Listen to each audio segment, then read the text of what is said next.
Hello, my friend. Now, yes, of course, I'm going to talk about what percent of 1% of global emissions we should be dealing with before 2030.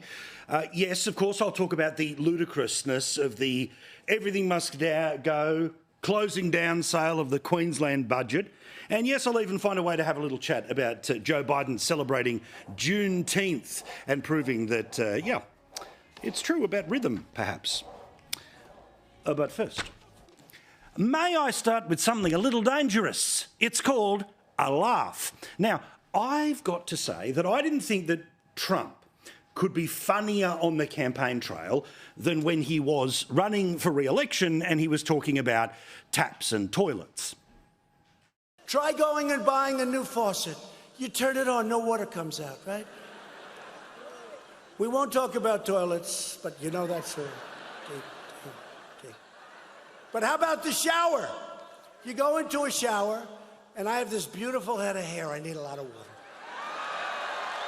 And you go into the shower, right? You turn on the water, drip, drip, drip. I call the guy, is something wrong with this? No, sir, it's just the restrictor. So you're in there 5 times longer than you're supposed to be. It goes on a lot longer, but it was funny, right? Every now and then just, okay, yes, everything's incredibly serious and the world's all very serious, but every now and then there's a bit of funny. And there was a bit of funny that came out of Trump's most recent rally in the state of Nevada. Now, this is, of course, the state home to Las Vegas, where currently it's bloody hot. But for the first time in a long time, a Republican, Trump, looks like he could win the state. If he wins the state, then he's a massive chance of being returned as the president. But I've got to say, there was one little bit inside a speech that was, yes, talking about all the very serious issues, but I couldn't help but think, thanks for the laugh, Donald. This is probably the next president of the United States. I went to a boat company in South Carolina. The boat, I said, how is it? He said, it's a problem, sir. They want us to make all electric boats. So I said, let me ask you a question. And he said, nobody ever asked this question. And it must be because of MIT, my relationship to MIT. Very smart. He goes, I say, what would happen if the boat sank from its weight and you're in the boat and you have this tremendously powerful battery and the battery's now underwater and there's a shark that's approximately 10 yards over there. Apparently there's a shark By the way, a lot of shark attacks lately. Do you notice that? A lot of shark. Do I get electrocuted?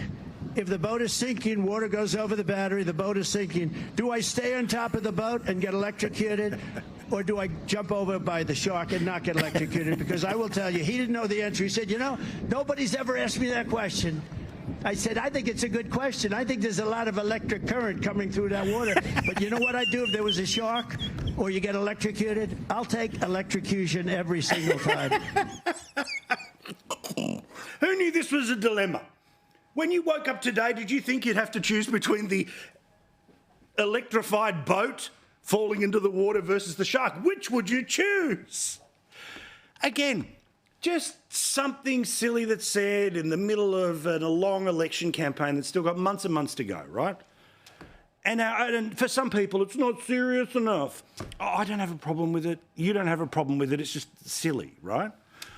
But this is how it's interpreted the next day on lefty TV in the United States. This is like Karen in 4K. Some would call that completely unfit to deal with the challenges as the leader of the free world. Just completely unfit. Just terrible. Look, as I said, the world's a tough place.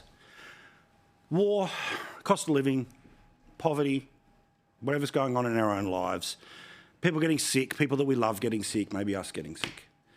Every now and then, can we just giggle at the sheer silliness of it? Is it the most perfect, eloquent thing that a presidential candidate has ever said? No. But it's a laugh. Who cares? Does anyone really think that this is a deep psychological insight into the failures of the future leader of the Third Reich? Like, come on. You can hate him on all the policies. You can, yes, even roll your eyes if you want. But if you don't find the dilemma ridiculous, then maybe you do take yourself just